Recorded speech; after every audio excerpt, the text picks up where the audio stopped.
Bonjour et bienvenue sur la chaîne Le Culte du Dé. Donc aujourd'hui on va parler culte justement avec le jeu Shadows over Normandy. Donc je suis allé chercher ce midi au QG des Devil Peak Games mon pledge du Kickstarter Shadows over Normandy. Alors un Kickstarter qui a un peu de retard mais en tout cas il est là. Le jeu est là, le matériel est beau donc on va pas pleurnicher. Voilà, il m'a été remis par une charmante jeune femme, en plus.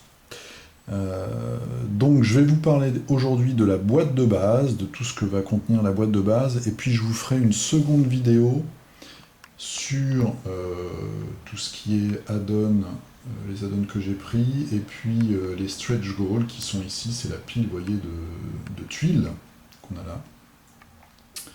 Donc le jeu, eh bien, je vous avais déjà fait quelques vidéos sur Heroes of Normandy. Donc c'est un wargame, c'est un jeu de plateau.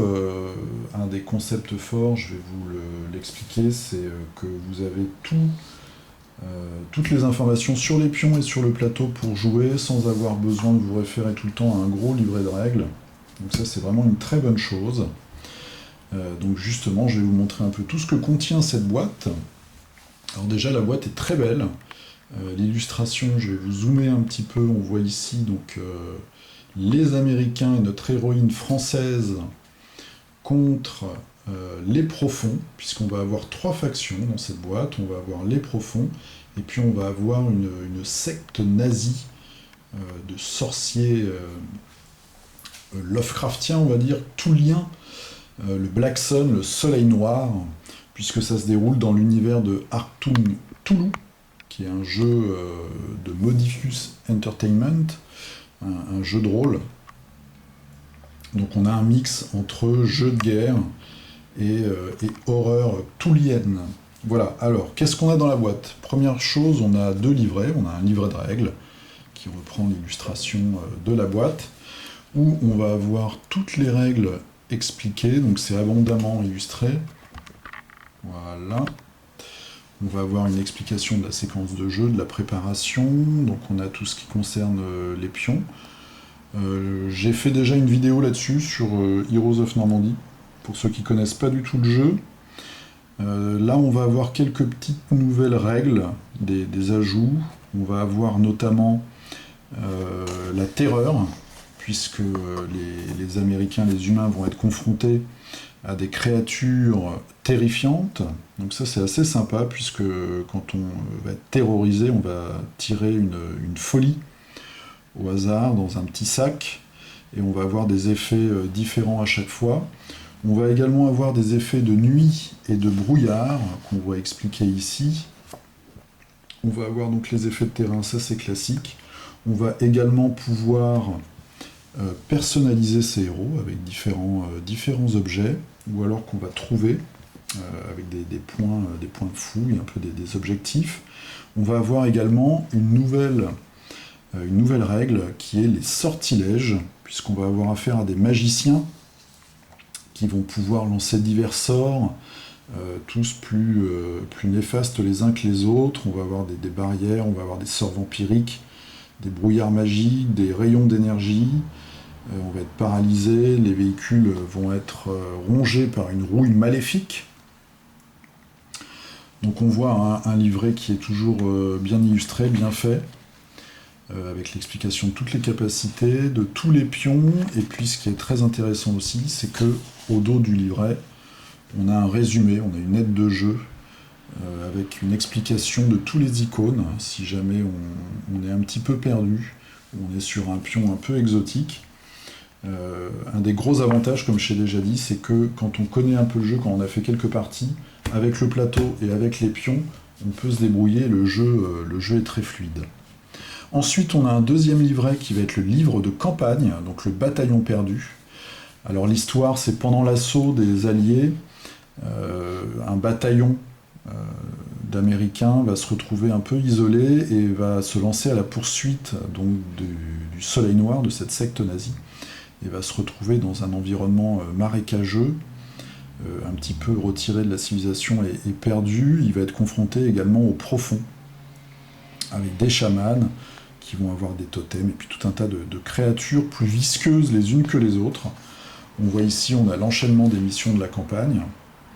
On a notre héroïne française, voilà, avec son petit dragon et son physique avantageux. Donc là, on a quelques petites explications sur des précisions sur la campagne, un petit peu l'histoire, le pourquoi du comment, création d'armée, et puis ensuite on a tous les scénarios. Donc on voit ici avec les différentes tuiles, l'agencement des tuiles à utiliser, les forces en présence, et puis ce qui va se passer si on gagne le scénario 1, si on le perd, etc. etc.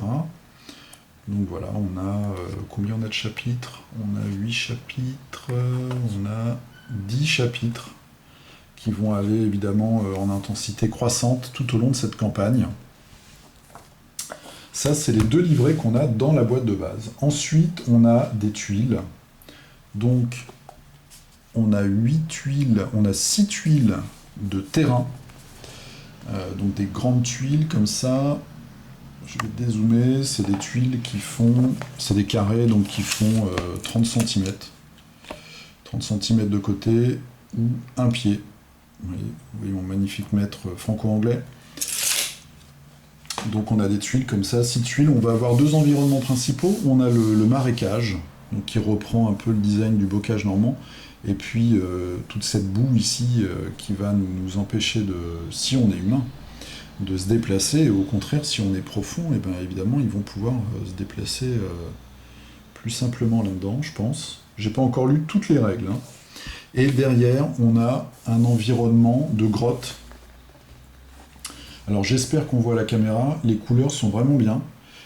Je trouve qu'ils ont encore amélioré le rendu graphique de leurs tuiles. Vous voyez, on a des éclaircissements, on a de l'eau là un peu phosphorescente, vraiment un aspect de caverne inquiétante. Donc on a un certain nombre de tuiles comme ça, je ne vais pas toutes vous les passer en revue. On a quelques endroits, vous voyez, on a des idoles par exemple, ici, une idole toulienne. On a l'entrée des grottes, puisqu'on peut faire quand même un grand terrain, hein. On peut avoir un terrain avec du marécage, et puis qui se continue dans les grottes. Là, on a un hôtel assez inquiétant, avec Toulouse, devant un de ses gros symboles. Et puis ici, on imagine tout de suite que cette tuile-là, elle va être le théâtre d'un sacrifice humain, puisqu'on a un autel avec un certain nombre de pierres tout autour. Voilà, donc ça, c'est les tuiles de terrain. Les tuiles sont vraiment de bonne qualité. Je vais vous montrer la tranche. Elles sont bien épaisses, hein, c'est du beau carton. Et il y a un fini mat et puis de protection qui est vraiment bien. Ensuite, on a également toutes les tuiles de pions. Alors, je ne les ai pas encore dépunchées. Donc, comme je vous ai dit, sur les pions, on a toutes les caractéristiques. Par exemple, là, on va avoir l'attaque contre l'infanterie, contre les véhicules légers. Et puis, les véhicules lourds, cette unité-là ne peut pas les attaquer. On va avoir la défense, on va avoir le mouvement, les différentes habilités. Le fait de retourner cette tuile... quand ces soldats-là vont être blessés, ils vont être moins nombreux, donc moins puissants, mais au contraire plus durs à toucher puisqu'ils sont moins nombreux. Donc on a toutes les différentes troupes, on a beaucoup de pions, hein. Donc là on a les Américains par exemple, on a quelques créatures ici que vous voyez en violet, qui sont les créatures du Soleil Noir, de la secte nazie. Et puis ici on a l'autre faction, donc ça ce sont les profonds. On a également des tentacules, hein, parce qu'un jeu dans l'univers de Lovecraft serait pas complet si on n'avait pas des tentacules. Je vais essayer de la mettre dans le bon sens. On a également des tanks, des véhicules donc plus ou moins lourds. Moi je suis pas très fort en véhicule, donc là c'est une espèce de Jeep un peu plus grosse, avec une double mitrailleuse. Donc ça c'est les pions qu'on a en jeu. Et puis on a aussi ces grilles qui vont nous permettre de constituer les différentes armées, où on va mettre ici dans les trous des options de troupes ou d'objets ou de capacités, à chaque fois avec, on voit, le design d'un héros particulier, souvent, qui va mener cette troupe au combat, justement. On voit ici les pions, voilà, du héros avec son chapeau. Je vais essayer de vous en montrer quelques-unes. Et puis ça, c'est les petites tuiles qu'on va mettre dedans justement pour dire les options qu'on choisit avec leur coût en points. On a tout un tas de petits pions, donc ça va être des bonus ou ça va être du matériel. On a des grenades, on va avoir des objets magiques, on va avoir les sortilèges. Voilà, on a ici notre héroïne, Ariane Dubois. Alors, où est-ce qu'il est son pion? Il est là, Ariane. Ariane Dubois. On voit le petit symbole ici de loupe, puisqu'il y a une mécanique de recherche pour gagner des objets. On les voit ici. On a par exemple une fourche, on a un fusil de chasse, un fusil mitrailleur, des grenades. Si on retourne, évidemment, on ne sait pas à l'avance ce que ça cache. On a également des bâtiments, comme ça. Donc ça va être les maisons des profonds, qui sont des maisons sur pilotis. Et puis quand on la retourne, on va avoir la même maison mais détruite, qui va devenir un obstacle. Les profonds vont également avoir des totems. On voit ici des totems de Toulouse. Et puis alors je ne vais pas tout vous montrer, mais il y a énormément de créatures différentes, ainsi que de soldats armés de lance-roquettes, de mitrailleuses, etc., etc. Pour les profonds, on va avoir des chamans, on va avoir des profonds avec des lances-projectiles, on va avoir des scouts qui vont pouvoir se dissimuler. Là on voit par exemple, on a un tank des nazis Black Sun. Ici des profonds. Donc là c'est quoi? C'est des chasseurs. Ici justement on a des profonds avec une arme lourde, une espèce de lance-épine. On a encore des tentacules, donc on a des petites tentacules ou des grosses tentacules. Voilà, on a des héros, on a un médic. Par exemple ici, si ça veut bien faire le point, fait le point, voilà, le médic. Encore une maison, donc on en a combien? On a 4 grosses... Est-ce qu'on en a 4? Je vous dis pas de bêtises. Non, on a plus que ça, on en a 6. On a 6 tuiles. 6 tuiles à dépuncher avec tout un tas de jetons, de véhicules, d'équipements, etc. On voit ici un petit clin d'œil à la pyramide de Leng. On a là des objets magiques qui vont nous permettre d'éviter des malus quand on lance des sorts. On a des signes des anciens, bien connus. On a alors tout est vraiment bien pensé parce qu'on a, voilà, ça c'est un petit jeton pour suivre un peu les effets du brouillard. Qu'est-ce que je peux vous montrer d'autre d'intéressant? Donc là on a les folies par exemple. Donc ça on va avoir les jetons madness comme ça qu'on va tirer au hasard. Et puis derrière on a l'effet. Donc catatonie, suicide, paranoïa, hystérie, rage, peur. On a tout un tas d'effets comme ça. Voilà. On a encore ici une grande maison, une grande hutte, une autre. Des effets, sûrement des effets de... Alors ça c'est quoi? Hypnotic Cloud, donc un nuage hypnotique, donc sûrement un effet de sort. Et puis derrière on a le même mais d'une autre couleur qui doit être un autre sort. On voit, je vais vous zoomer un petit peu quand même, les différents salopards qu'on va devoir affronter ou qu'on va jouer. Ils ont tous un look vraiment sympa. Et puis après on a les héros qui sont bien badass. Les héros des rangers. Là on a tous les pions pour les sorts. Alors j'ai pas bien regardé encore, je pense qu'on peut peut-être les gagner aussi au hasard ou qu'on va les choisir au début. Donc ça c'est le dos. On a ici, donc ça va être la grande réglette qui va nous permettre de suivre les tours de jeu avec les différentes initiatives. Regardez ma partie si vous connaissez pas du tout le jeu. On suit en fait lors des tours l'initiative qui est alternée. Je vous parlerai après du mécanisme vite fait. On a plein de passerelles pour éviter de mouiller ses bottes. Et puis on a une grosse larve stellaire qui pour sa boîte de base est le gros monstre, encore un véhicule. Et on a enfin une petite planche avec des jetons justement pour les dégâts des véhicules. Et puis ça c'est les jetons pour les tirs de suppression ou marquer l'activation de ces différentes troupes. Après, donc vous voyez, j'ai fait 3 magnifiques tas bien rangés. On a tout ce qui va être, donc on a des dés pour chaque faction, on a tout ce qui est les jetons d'ordre, c'est-à-dire qu'on va avoir un certain nombre d'ordres par tour, et son adversaire, on va les positionner sur, admettons qu'on ait 6 unités et 3 ordres, on va avoir 3 pions d'ordre avec des numéros 1, 2, 3, plus un pion bluff, et son adversaire va avoir simplement cette face-là. Et justement, on va dire, bon bah voilà, moi par exemple, si j'ai l'initiative et que je joue les Black Sun, je vais avoir un pion numéroté 1, donc je vais activer cette unité en premier, il va pas savoir laquelle des 4 ça va être, et après lui va faire la 1, moi je vais faire la 2, etc. etc. Et on va avoir un pion bluff, donc qui est derrière va être vierge, pour essayer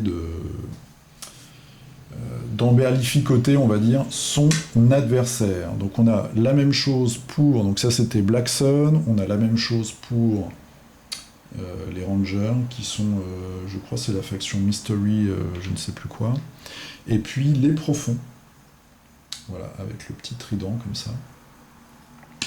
Chaque faction a ses dés, a ses pions d'activation, et a un énorme deck de cartes. Je vais vous montrer celui-là en dernier parce que c'est mon préféré.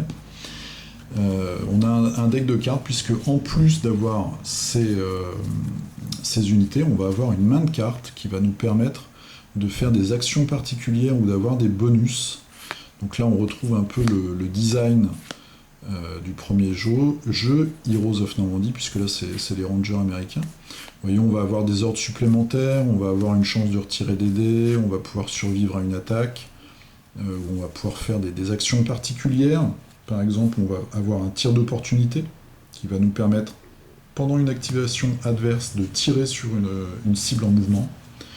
On va pouvoir retirer des ordres adverses, etc., franchir des terrains qu'on ne pourrait pas franchir habituellement, avoir des bonus, renvoyer une grenade, c'est assez marrant, réparer un tank.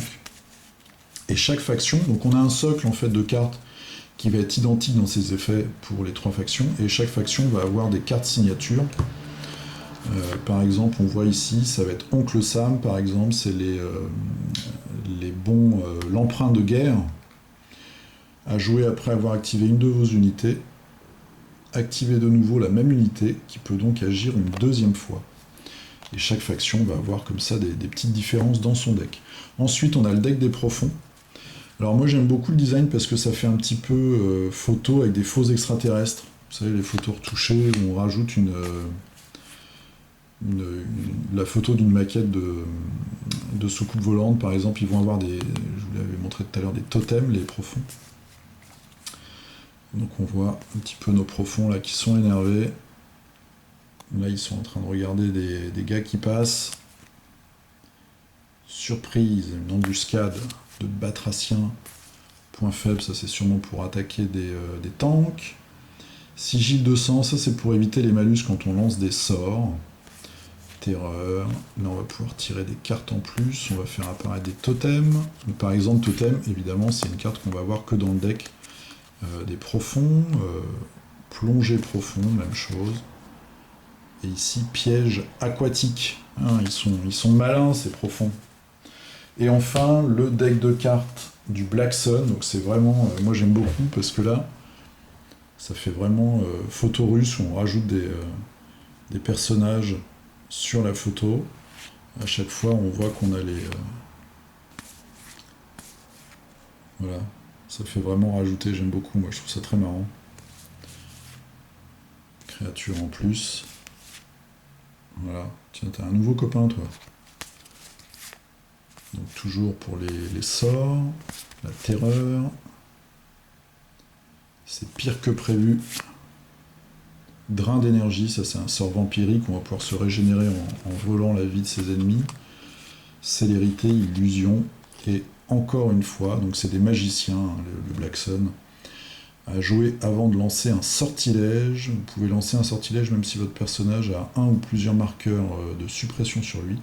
Appliquer la pénalité du sortilège, parce que quand on lance des sortilèges, on gagne on gagne. Façon de parler, des malus avec des points des jetons de suppression. Illustration du dos de la carte. Vous voyez, c'est inspiré... c'est l'univers de Hellboy, en fait. On va avoir d'ailleurs dans les stretch goals un Devil Boy. Voilà, donc ça c'était tout le contenu de la boîte de base. Vous voyez, c'est quand même très riche. J'ai pas dépunché, mais si vous avez regardé mes vidéos précédentes, ça fait des gros tas de pions. On a énormément de possibilités. C'est un jeu, moi j'aime beaucoup la direction artistique, j'aime beaucoup la simplicité. J'aime beaucoup ce fait où on a tout sur le plateau, et puis c'est stratégique et marrant. Et puis l'univers, bah évidemment, Lovecraft, moi j'adore, hein, vous savez bien, avec toutes les vidéos que je poste sur les contrées de l'horreur et cet univers. Voilà, c'était une rapide vidéo, 20 minutes quand même, sur la boîte de base de Shadows Over Normandie, donc que j'ai eu aujourd'hui, qui va arriver très bientôt en boutique. Si vous avez pledgé, vous l'aurez, soit vous l'avez déjà entre les mains, soit vous l'aurez dans les jours qui viennent. Et très bientôt une vidéo sur toutes les petites additions Stretch Goal et Add-on. Je vous remercie d'avoir regardé, je vous dis à bientôt, je vous dis bonne nuit, remplie de cauchemars, tout lien. À bientôt pour une autre vidéo.